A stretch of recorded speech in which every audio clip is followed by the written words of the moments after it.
Yo, magandang araw mga kabayan. So for today's video ay sinadyaan namin ang Luzon Datum of 1911 sa Barangay Hinanggayon, Mugpog, Marinduque. So yung nakikita nyong bato na yan po ang Geodetic Center of the Philippines. So yan po yung pinagbabasihan ng lahat ng mapa na ginagawa. Siya po ang point of reference. Okay po?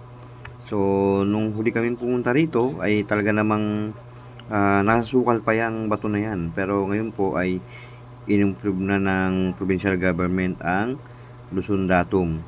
So, makikita nyo po, may bakod na po yung bato at may mga istruktura na nakatayo. Ayan, napakaganda na po niya. Ayan.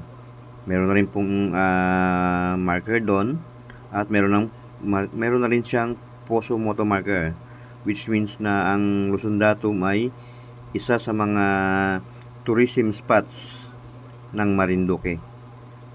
Yan po, napakaganda na po ng Luzon Datum kumpara noong 2010 nang una ko itong inakyat, na halos talagang pag-akyat kami mismo ay nagatabas pa ng damo at nagagawa ng sariling trail para lang makakyat dito sa Luzon Datum na ito.